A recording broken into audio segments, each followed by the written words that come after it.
Hello everyone, good evening to all of you. Once again, welcome back on my YouTube channel Learn with Concept by Ashna Vishwakarma. Now it's me signing in. Hope you all are good. As you know that कि हमारा course 2 का series चल रहा था contemporary India and education. उसमें हम unit first की बात कर रहे थे. उनके जो बचे हुए टॉपिक्स थे उनको हम डील कर रहे थे. Here is the last topic of unit 1, which topic is the factors influencing the aims of education. शिक्षा के उद्देश्यों को प्रभावित करने वाले कारक. अभी इससे पहले वाले वीडियो में हम लोगों ने पढ़ा कि एम्स ऑफ एजुकेशन यानी कि शिक्षा के उद्देश्य क्या होते हैं, और आज की वीडियो में हम ये पढ़ेंगे कि शिक्षा के उद्देश्यों को प्रभावित करने वाले ऐसे कौन कौन से कारक होते हैं जो हमारे एम्स ऑफ एजुकेशन को क्या करते हैं, इफेक्ट करते हैं या प्रभावित करते हैं. तो here is the topic. Okay, हम वन बाई वन डिस्कस करेंगे. देखिए मैंने यहाँ पे फ्लो चार्ट बनाया हुआ है और आप इस फ्लो चार्ट को देख सकते हैं. ठीक है, मुझे थोड़ा सा चलिए. तो यहाँ पे सबसे पहला जो फ्लो चार्ट दे रखा है, देखिए देख सकते हैं आप, factors influencing AIIMS of education. आप ये फ्लो चार्ट अपने पूरे पेज पे कवर करके जैसे भी आपकी इच्छा हो आप बना सकते हो. क्लाउड चार्ट के फॉर्म में भी बना सकते हो. चलिए मैं यहाँ वन बाई वन डिस्कस करती हूँ कि क्या है चीज़ें. तो सबसे पहले अगर हम बात करते हैं, देखा जाए तो इसको मुझे थोड़ा सा छोटा करना पड़ेगा just because of the shortage. अभी it is visible I think. तो चलिए अभी हम बात करते हैं इसको. सबसे पहला जो है, अगर हम थोड़ा सा और छोटा कर देंगे तो ही थोड़ा सा क्लियर हो पाएगा, अदरवाइज ये कट रहा है. Okay, sorry for the inconvenient. तो देखिए सबसे पहले जो दे रखा है आपका फिलोसफी ऑफ लाइफ. अगर हम बात करते हैं तो सबसे पहला जो दे रखा है फिलोसफी ऑफ लाइफ है ना, जो क्या है फिलोसफी ऑफ लाइफ है. नंबर 2 है आपका ह्यूमन नेचर. नंबर 3 है आपका रिलीजियस फैक्टर. और नंबर 4 है आपका साइकोलॉजिकल फैक्टर. नंबर 5 है आपका पॉलिटिक्स फैक्टर या पॉलिटिकल फैक्टर भी बोल सकते हैं आप. नंबर 6 है आपका socio economic factors. And number 7 है आपका कल्चरल आइडियोलॉजीज. ये 7 फैक्टर्स हैं जिनके बारे में हम डिटेल में स्टडी करेंगे नेक्स्ट वाले पेज में. तो आप इस फ्लो चार्ट को जूम करके आराम से देख सकते हैं और आप बना भी सकते हैं. सो एक बार देख लीजिएगा. ठीक है, मैं इस तरीके से कर दे रही हूँ. और चलिए अब वन बाई वन इन्हीं पॉइंट्स को हम डिस्कस करते हैं. Okay, now here we discuss on the aims of education inspire the learner to attain it or the best level. यानी कि जो शिक्षा का उद्देश्य है वो सीखने वाले के सर्वोत्तम स्तर पर इसको प्राप्त करने के लिए प्रेरित करता है. आपको पता है कि हमारा जो एजुकेशन का एम है वो क्या होता है, व्यक्ति को हाईएस्ट लेवल पे पहुंचाना. Highest level in the sense कि अगर हमारे व्यवहार में परिवर्तन होता है तो हम उस व्यवहार के थ्रू क्या कर सकते हैं, अपने लेवल को बढ़ा सकते हैं. इस चीज़ को आप ध्यान रख सकते हैं. ठीक है, और देखिए एम जो होता है डेफिनेटली ब्रॉडर कॉन्सेप्ट है, तो हम छोटा मोटा तो नहीं बोल सकते. इस ब्रॉडर कॉन्सेप्ट है और आपका जो उद्देश्य होगा, जो आपका लक्ष्य होगा, आपका लक्ष्य उस शिक्षा आपको उस लक्ष्य को प्राप्त करने में क्या करेगी, हेल्प करेगी. तो आप इस पॉइंट को ऐसे कंसीडर कर सकते हैं. Okay, we can move on the next page. Next उसमें दे रखा है पॉइंट्स में, without aims of education will not be the good the real force of the direction and the meaningless. बिना उद्देश्य शिक्षा को दिशा और सार्थकता का वास्तविक बल नहीं मिलेगा. यानी कि अगर हमारे एजुकेशन का कुछ एम नहीं होगा, यानी कि हमारा खुद का कोई एम नहीं होगा, तो शिक्षा को क्या होगा, शिक्षा को एक मीनिंगलेस, यानी कहते हैं ना कि विदाउट एजुकेशन यानी कि शिक्षा के बिना हमारी लाइफ कैसी है, मीनिंगलेस है. अगर हम बात करते हैं तो हमारी एजुकेशन जो है वो मीनिंगलेस है. मीनिंगलेस का मतलब बिल्कुल अर्थहीन है, यानी कि कोई उसका अर्थ ही नहीं है जब तक उसका क्या होगा, कुछ ना कुछ उद्देश्य नहीं होगा. और हमारा उद्देश्य होता है कि हम चीज़ों को अचीव करें और अचीव करके अपने लक्ष्य को प्राप्त करें या अपने उद्देश्यों को अचीव कर सकें. ओके, नेक्स्ट पॉइंट है हमारा, the following are the factors influencing the aims of education. शिक्षा के कुछ उद्देश्य हैं जो प्रभावित करने वाले कारक है, जिसका हमने फ्लो चार्ट पढ़ा था. बस उन्हीं को वन बाई वन यहाँ पे डिटेल करेंगे. ओके, आप इससे पहले वाली वीडियो में बहुत सारी चीज़ें पढ़ चुके हैं. तो पहला हम देखेंगे यहाँ पे, पहला है आपका फिलॉसफी ऑफ लाइफ. पहला है आपका फिलॉसफी ऑफ लाइफ यानी कि जीवन का दर्शन. देखिए दर्शन का मतलब क्या होता है, आप सभी जानते हैं कि फिलॉसफी का मतलब क्या होता है. बेसिकली अगर हम फिलॉसफी की बात करते हैं तो फिलॉसफी का मतलब ही होता है ज्ञान के प्रति प्रेम या दर्शन. मतलब हमारा देखने का पर्सपेक्टिव क्या है किसी भी चीज़ को, है ना. फिलॉसफी एक तरीके का क्या है, फेथ है, एक विचार है ना. चाहे उसमें मटेरियलिस्टिक वर्ल्ड आ जाए, आपका फिजिकल वर्ल्ड जिसकी हम बात करते हैं, और शिक्षा कहीं ना कहीं मटेरियलिस्टिक वर्ल्ड की बात करती है. यानी कि एजुकेशन ये मानती है कि वर्ल्ड में जो भी चीज़ें उसको दिखाई दे रही हैं वो क्या है, वो है ना. फिर नेचर भी हो गया, इसमें आपका नेचर की बात कर सकते हैं हम. है ना। फिजिकल वर्ल्ड की बात कर सकते हैं, ठीक है, फिजिकल वर्ल्ड की बात कर सकते हैं। और ओवरऑल देखिए फिलॉसफी में हम 4-5 चीज़ों की और भी बात कर सकते हैं। जब हम फिलॉसफी या दर्शन पढ़ते हैं तो हमको पता होता है कि हम आइडियलिज्म के बारे में बात कर सकते हैं, है ना, ठीक है। फिर हम बात कर सकते हैं नंबर 2 पे प्रैग्मेटिज्म की बात कर सकते हैं। प्रैग्मेटिज्म के अलावा नंबर 3 पे अगर हम बात करेंगे तो हम रियलिज्म की बात कर सकते हैं। रियलिज्म इट मीन्स यथार्थवाद, इसके दर्शन की बात कर सकते हैं। फिर नंबर 4 पे अगर हम बात करेंगे तो हम नेचुरलिज्म हो गया। फिर इसके अलावा आपका नेचुरलिज्म का मतलब प्रकृतिवाद हो गया, ठीक, प्रकृतिवाद की बात करेंगे। इसके अलावा रियलिज्म में यथार्थवाद की बात करेंगे, आइडियलिज्म में आदर्शवाद की बात करेंगे। तो ये सारे जो कॉन्सेप्ट हैं चारों, ये वेस्टर्न फिलोसफी थी आपकी। ये क्या थी? वेस्टर्न फिलोसफी, यानी कि पाश्चात्य दर्शन। तो जीवन का जो दर्शन है वो बहुत ब्रॉड है और शिक्षा उसमें क्या करती है, हर व्यक्ति को हेल्प करती है कि संसार में जो भी वस्तुएं हैं उसको वो देखे, जो भी वो पदार्थ है उसके बारे में जाने। और शिक्षा कहीं ना कहीं क्या है, एक ऐसी प्रक्रिया है जो बच्चे के मस्तिष्क में, या हम बोल सकते हैं माइंड में, क्या करेगा, ज्ञान को जबरदस्ती नहीं ठूसेगा, है ना। ऐसा नहीं करेगा कि हमारे, अगर हमको कोई नॉलेज लेनी है तो बच्चे के माइंड में हम किसी चीज़ को फोर्सफुली पढ़ा देंगे, ऐसा तो नहीं कर सकते ना।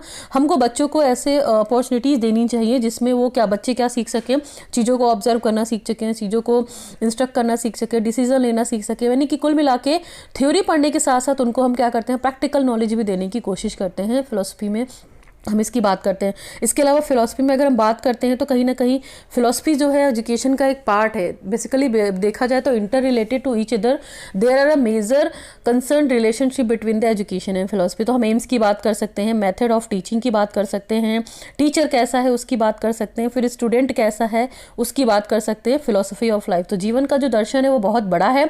और अल्टीमेट अगर हम बात करते हैं कि हमारे दर्शन का, यानी कि हमारे जीवन का मुख्य उद्देश्य क्या है, तो वो लिबरेशन है, लिबरेशन या मोक्ष की प्राप्ति, है ना। और लिबरेशन हमारे लाइफ की वो कंडीशन है जहाँ पे हम दुख से, सुख से, हर तरह की चीज़ों से मुक्ति पाकर कौन से ज्ञान की प्राप्ति कर लेते हैं, वो लिबरेशन कहलाता है या मोक्ष की प्राप्ति कहलाता है। आई थिंक आपको ये पॉइंट क्लियर हो गया अच्छे से। चलिए नेक्स्ट पॉइंट की बात करते हैं। तो नेक्स्ट पॉइंट में हमारा है ह्यूमन, पॉइंट नंबर 2 की बात करते हैं तो हमारा ह्यूमन नेचर। ह्यूमन नेचर का मतलब मानव प्रकृति। देखिए आपको पता है कि मानव कैसा है, मानव ने, हम नेचर के लिए क्या है, मानव, अगर हम प्रकृतिवाद की बात करते हैं तो बेसिकली हम क्या है, गॉड के द्वारा गिफ्टेड है और हमको भगवान ने सारी चीज़ें प्रोवाइड की हैं। तो हमारे पास माइंड भी है, चीज़ों को हम कर सकते हैं, चीज़ों को हम समझ सकते हैं। और कहीं ना कहीं एनिमल प्रवृत्ति से हमको ऊंचा उठाती है हमारी मानव जाति। और हम बहुत अपने आप को खुशनसीब समझते हैं कि मानव जाति में हम पैदा हुए हैं। तो मानव इस धरती पर कहीं ना कहीं परमात्मा का एक अंश है ना। और मनुष्य क्या करता है, मनुष्य हर तरह की नॉलेज लेने की कोशिश करता है और जिसमें शिक्षा उसको क्या करती है, बहुत हेल्प करती है। जैसे आपको पता होगा ये सत्यम शिवम सुंदरम है ना, सत्यम शिवम सुंदरम। तो ये कहीं ना कहीं ये भी क्या है, एक तरीके का आदर्श है, एक आइडियल है जिसको हम मानते हैं कि हमारे जीवन का जो मेन उद्देश्य है इसको अचीव करना है। सत्यम शिवम सुंदरम, यानी कि सत्य ही शिव है और शिव ही कौन है, सुंदर है।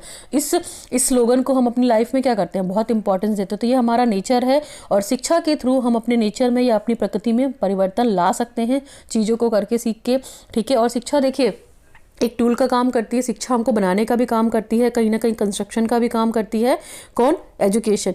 तो हमारा मॉडिफिकेशन इन बिहेवियर भी हो सकता है यहाँ पे, अगर हम बात कर सकते हैं चेंज इन बिहेवियर, हमारे नेचर में चेंज हो सकता है, ये भी कहीं ना कहीं क्या है, एजुकेशन है। तो हम यहाँ पे इस तरह के पॉइंट्स को भी लिख सकते हैं। Okay, we can move on the next point.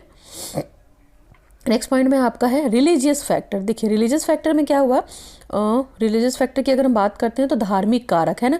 धार्मिक कारक इन द सेंस कि हम हर तरह के धर्म जाति से बिलोंग करते हैं। हमारे यहाँ धरती पे अगर हम बात की जाए तो हर तरह के धर्म के लोग यहाँ पे क्या रहते हैं, ठीक। इसके अलावा रिलीजियस फैक्टर में अगर हम ये सारी चीज़ों को हम आगे और भी जाकर डिटेल करेंगे, अभी इन पॉइंट्स को आप 1 बाय 1 देख लीजिए, है ना, ठीक। इसके बाद हम आगे जाएंगे तो आगे में हमारा क्या है, नेक्स्ट वाले में पॉलिटिकल फैक्टर या हमारा राजनीतिक कारक, ठीक है। नेक्स्ट की बात करेंगे हम तो इसमें है ये सोशियो इकोनॉमिकल फैक्टर, यानी कि सामाजिक आर्थिक कारक, ठीक है। पॉइंट नंबर 6 में बात करेंगे तो हम कल्चरल आइडियोलॉजीज, ठीक है। पॉइंट नंबर 7 में बात करेंगे हम साइकोलॉजिकल आइडियोलॉजीज, यानी कि मनोवैज्ञानिक विचारधारा। तो ये 7 पॉइंट्स हैं, इन 7 पॉइंट्स को हम 1 बाय 1 डिस्कस करेंगे। देखिए यहाँ पे सबसे पहला जो पॉइंट है हमारा है philosophy of life, point number 1, ठीक है। तो फिलोसफी ऑफ लाइफ में पॉइंट नंबर 1 में डिस्कस करेंगे educational aims and philosophy of life are both part and parcel to the each other. यानी कि कहीं ना कहीं जो शिक्षा का हमारे लाइफ का जो उद्देश्य है, एजुकेशनल एम है और दर्शन, दोनों एक दूसरे से क्या है, रिलेटेड टू ईच अदर है। यानी कि अगर दोनों में से कोई भी एक एब्सेंट होगा तो कहीं ना कहीं शिक्षा भी चली जाएगी और कहीं ना कहीं दर्शन भी चला जाएगा। यानी कि अगर हम शिक्षा की बात करेंगे तो दर्शन ऑटोमेटिक आ जाएगा, यानी कि फिलोसफी ऑटोमेटिक आ जाएगी। और अगर हम एजुकेशन की बात करेंगे तो फिलोसफी ऑटोमेटिक आ जाएगी, और फिलोसफी की बात करेंगे तो क्या होगा, एजुकेशन ऑटोमेटिक आ जाएगी। Inter related to each other, है ना। ओके और अगर अदर हैंड में हम बात करते हैं तो हम नेक्स्ट में पॉइंट वो देख सकते हैं, जैसे यहाँ पे लिखा हुआ है, इसको हम डिस्कस कर दे रहे हैं। जैसे यहाँ पे बात कीजिए आप, तो यहाँ पे लिखा हुआ है कि on one hand, while philosophy determines the aims of education, on the other hand, education proves that to be the method and means of propagating philosophy। यानी कि यहाँ पे अगर हम बात करते हैं तो यहाँ पे सिंपल सी चीज़ों को डिस्कस किया गया कि जहाँ एक ओर जो दर्शन है वो शिक्षा के उद्देश्यों को बताता है, तो वहीं दूसरी ओर शिक्षा क्या करती है, दर्शन के प्रचार प्रसार की एक विधि है, एक टूल है। यानी कि हम बात वही कर रहे हैं कि अगर हम शिक्षा की बात करते हैं तो शिक्षा में फिलोसफी क्या बताती है, फिलोसफी हमको बताती है कि एजुकेशन के क्या उद्देश्य हैं, दर्शन हमको ये बताता है कि शिक्षा के उद्देश्य को हम किस तरीके से डिफाइन कर सकते हैं। जैसे हम एम्स की बात कर सकते हैं, यहाँ पे मेथड्स ऑफ टीचिंग की बात कर सकते हैं, करिकुलम की बात कर सकते हैं, बहुत सारी चीज़ों की बात कर सकते हैं, टीचर की बात कर सकते हैं, यहाँ पे स्टूडेंट की बात कर सकते हो। तो ये सब चीज़ें जो है वो कहीं ना कहीं शिक्षा में फिलोसफी को दर्शाती हैं कि फिलोसफी के तहत, दर्शन के तहत, जीवन के दर्शन के तहत हम इन चीज़ों की स्टडी करेंगे। Okay, we can move on the next point. Next है आपका ह्यूमन नेचर। देखिए ह्यूमन नेचर आपको अच्छे से पता है, ह्यूमन नेचर का मतलब क्या हुआ यहाँ पे, अब देखिए ह्यूमन नेचर का मतलब मानव प्रकृति। Education plays a crucial role in the modification of human behaviour and therefore it is generally influenced by the elements of the human nature. आपको पता है कि शिक्षा क्या करती है, मानव के व्यवहार में परिवर्तन करती है, यानी कि उसके व्यवहार को क्या करती है, मॉडिफाई करती है। मॉडिफाई कैसे करती है, टीचर के द्वारा जो भी चीज़ें होती हैं बच्चा सीखता है। टीचर देखिए बच्चे से ज़्यादा एक्सपीरियंस होल्डर होता है, ज़्यादा अनुभव होता है, तो बच्चा क्या करता है, टीचर की सिखाई गई अच्छी बातों को अपनी नॉलेज, अपने ज्ञान में उतारता है, अपने व्यवहार में उतारता है और अपने व्यवहार को चेंज करने की कोशिश करता है। ठीक है, और कहीं ना कहीं जो मानव की प्रकृति है, आपको पता है कि हम हर चीज़ों से क्या होते हैं, बहुत जल्दी इफेक्टेड हो जाते हैं। तो ये कहीं ना कहीं एलिमेंट है किसका, एम्स ऑफ एजुकेशन को प्रभावित करने का। Okay, we can move on the next point.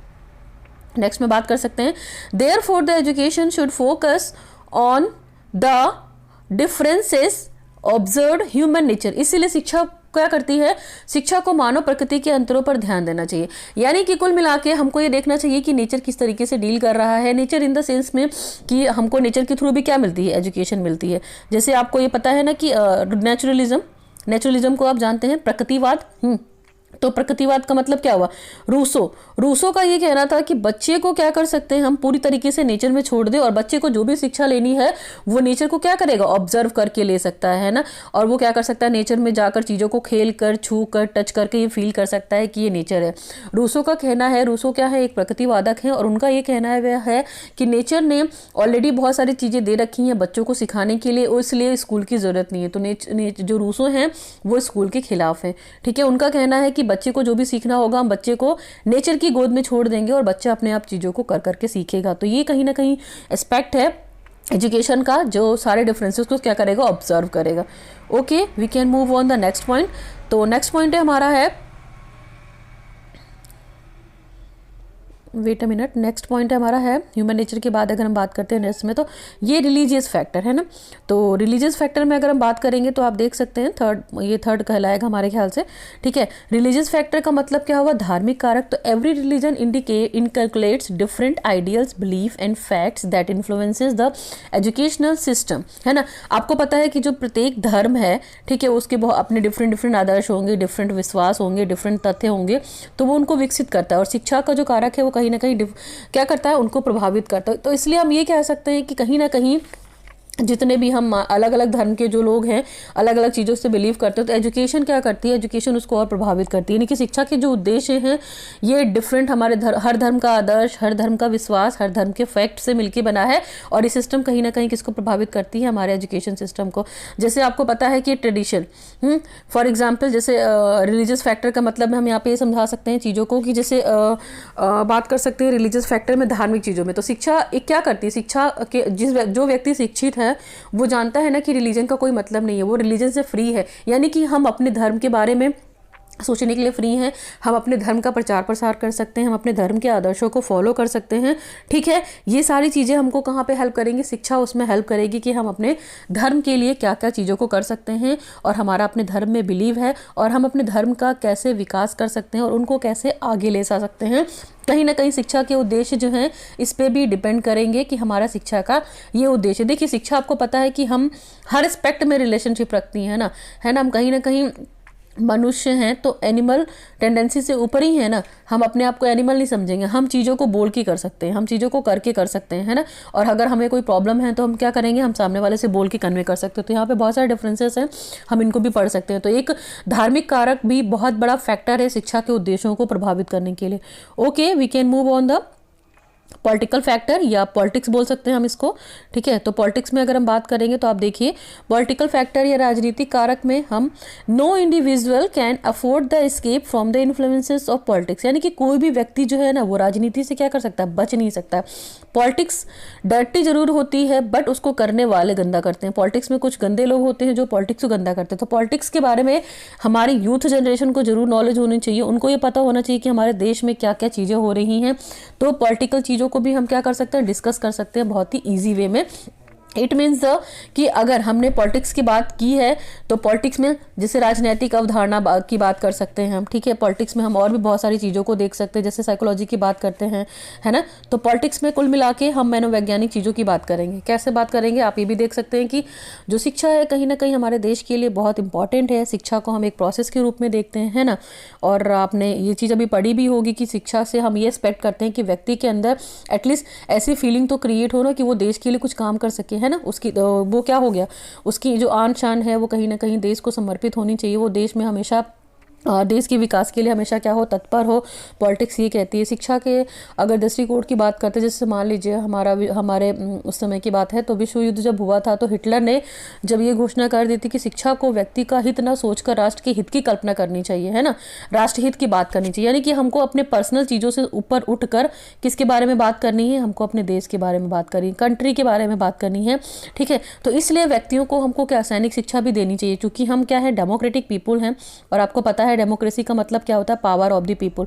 तो जब हम जनता का शासन रखते हैं तो हम अपने डिसीजंस के लिए किसी पे डिपेंडेंट नहीं है।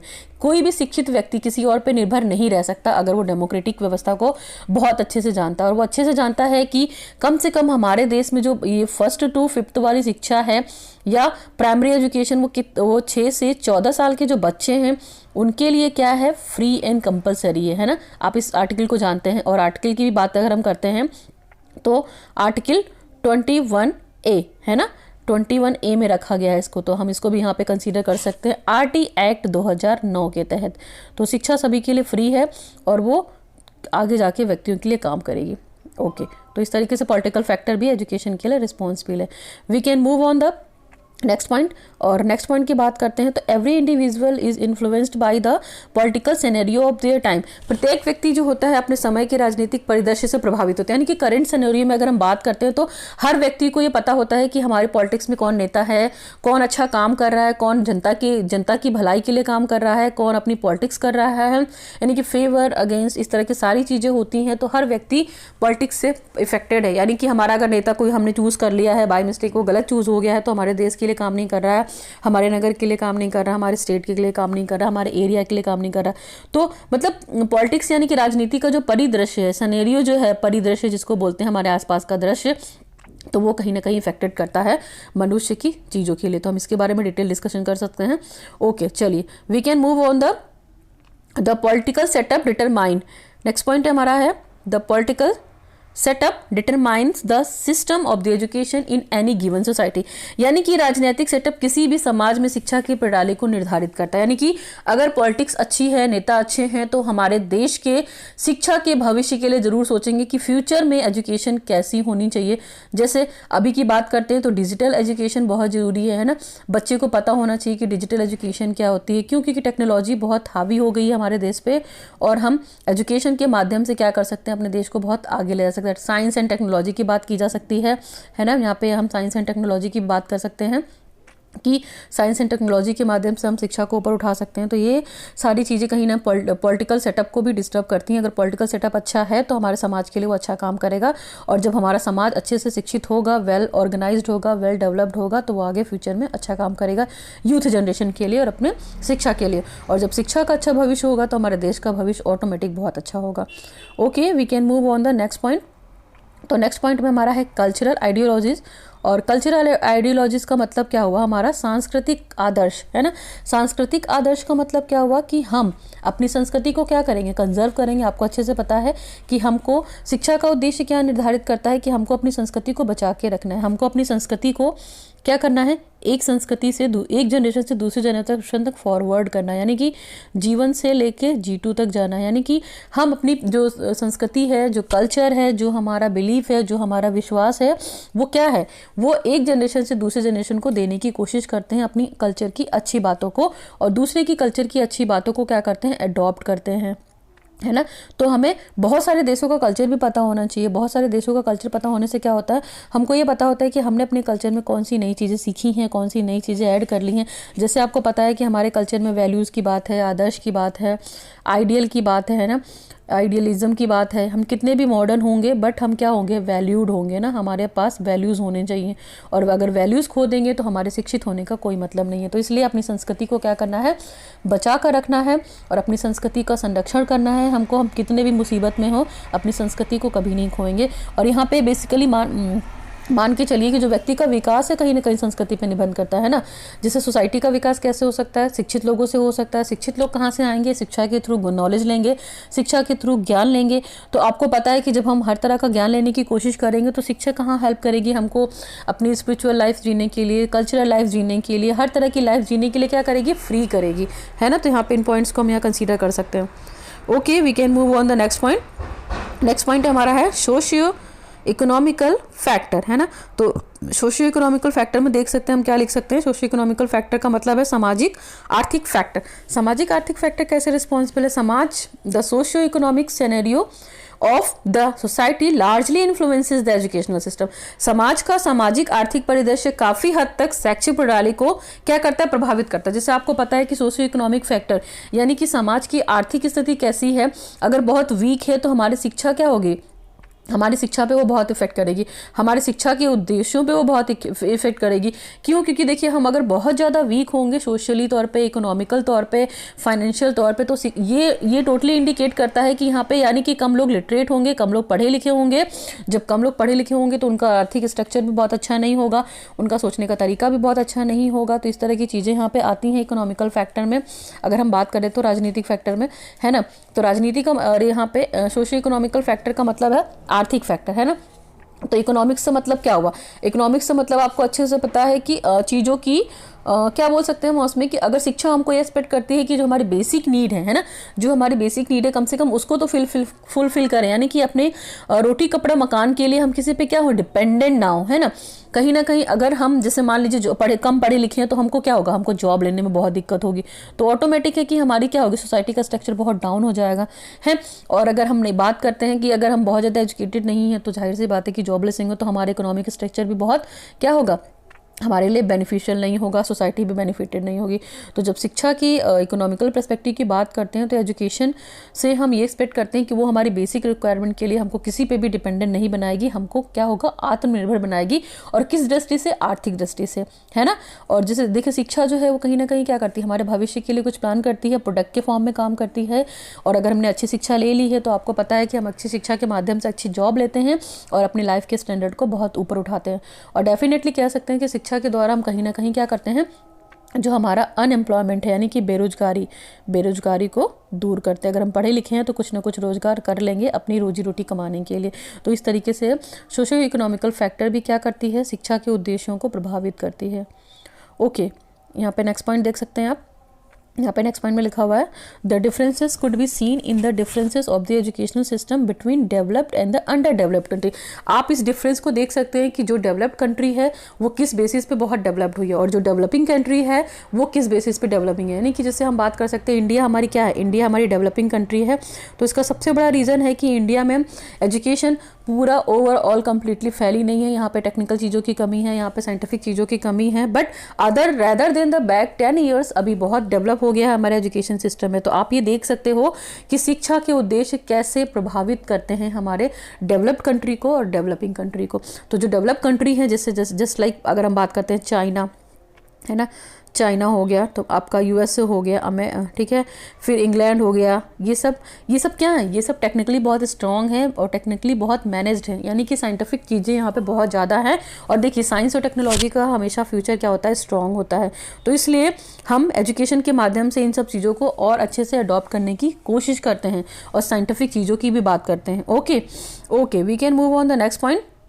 नेक्स्ट पॉइंट में अगर हम बात करते हैं तो साइकोलॉजिकल आइडियोलॉजीज का मतलब क्या हुआ, मनोवैज्ञानिक कारण, है ना, यानी कि मनोवैज्ञानिक रीजन या मनोवैज्ञानिक आदर्श। तो देखिए मनोवैज्ञानिक आदर्श का मतलब क्या हुआ, मनोविज्ञान आपको पता है किसके बारे में बात करता है, मनोविज्ञान आपके चाइल्ड साइकोलॉजी के बारे में बात करता है ना, आपको अच्छे से पता है। और साइकोलॉजी हम क्यों पढ़ते हैं, बेसिकली बच्चे के चीज़ों को समझने के लिए, बच्चे के व्यवहार को समझने के लिए चाइल्ड साइकोलॉजी की स्टडी करते हैं।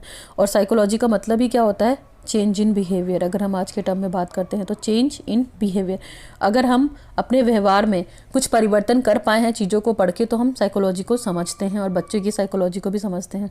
तो इसी को थोड़ा सा और डिटेल में करते हैं। तो देखिए डिटेल में अगर करना है हमें इस पॉइंट को, तो कहीं ना कहीं साइकोलॉजी आती है तो हम बच्चे के इंटरेस्ट की बात करते हैं, आपको मैंने बहुत सारी वीडियोस में बताया होगा, ठीक है। बच्चे की एबिलिटी की बात करते हैं, उसकी रुचि की बात करते हैं, ऐसे बहुत सारी चीज़ों की बात करते हैं। फिर बच्चे के एटीट्यूड की बात करते हैं कि बच्चा किन किन चीज़ों को सीखने के लिए क्या है, तत्पर है। फिर बच्ची के अंदर जो छुपी हुई प्रतिभाएं होती हैं उनको हम निकालने का प्रयास करते हैं। यानी कि मनोवैज्ञानिक फैक्टर या साइकोलॉजिकल फैक्टर इस बात पे बल देता है कि जो शिक्षा है वो कहीं ना कहीं बच्चे के इंटरेस्ट, एबिलिटी, एप्टीट्यूड, एटीट्यूड, है ना, इंटरेस्ट, एज मैटर, ये सारी चीज़ें भी क्या मैटर करती हैं साइकोलॉजिकल आइडियोलॉजीज में। तो इसको हम लिख सकते हैं, ठीक है। इसके अलावा हम बात कर सकते हैं कि कहीं ना कहीं जो शिक्षा है, एजुकेशन क्या है, एक प्रोसेस है जो बच्चे को इंटरनली और एक्सटर्नली भी क्या करती है, डेवलप करती है ना। और बच्चा क्या होता है, जब चीज़ों को समझने लगता है तो अपने विचारों को क्या करता है, बाहर निकालने की कोशिश करता है। और शिक्षा हमारे व्यवहार में परिवर्तन करके क्या करती है, हमको एक अच्छा ह्यूमन बिहेवियर मॉडिफाई करने के लिए करती है। यानी कि education is the process of changing and modifying the human behaviour, यानी कि शिक्षा व्यवहार में हमारे परिवर्तन करेगी और हमारा परिमार्जन करने की क्या हुई, प्रक्रिया हुई कहीं ना कहीं। तो साइकोलॉजी हम इसलिए पढ़ते हैं कि हम लोगों के मन की बात को समझ सके। अगर पहले के टाइम में बात करते हैं तो मन के विज्ञान को हम क्या बोलते थे, साइकोलॉजी या मनोविज्ञान, है ना। इसको हिंदी में अगर हम बात करते हैं तो मनोविज्ञान बोलते हैं। तो मनोविज्ञान का मतलब है कि स्टडी ऑफ मन, है ना, स्टडी ऑफ सोल पहले बोलते थे। बट अभी करंट सिनेरियो में अगर हम बात करते हैं तो सिंपल सी बात करते हैं, चेंज इन बिहेवियर। हम अपने व्यवहार में परिवर्तन लाने को क्या बोलते हैं, मनोवैज्ञानिक आदर्श या मनोवैज्ञानिक कारण। ये सारे कारण ऐसे हैं जो शिक्षा को प्रभावित करते हैं, शिक्षा के उद्देश्यों को भी प्रभावित करते हैं। और देखिए जो अगर बहुत सारे ऐसे फिलोसफर होंगे, बहुत सारे ऐसे साइकोलॉजिस्ट होंगे जो बच्चे के इंटरेस्ट की हमेशा बात करते हैं, तो साइकोलॉजी हमेशा इंटरेस्ट, एबिलिटी और एटीट्यूड के बारे में बात करेगी। इन सब चीज़ों को हमने यहाँ पर डिटेल में डिस्कस किया। अब हम एक डायग्रामेटिक रिप्रेजेंटेशन देख लेते हैं, diagrammatic representation of factors influencing the aims of education on the next page. तो we can move on the next page.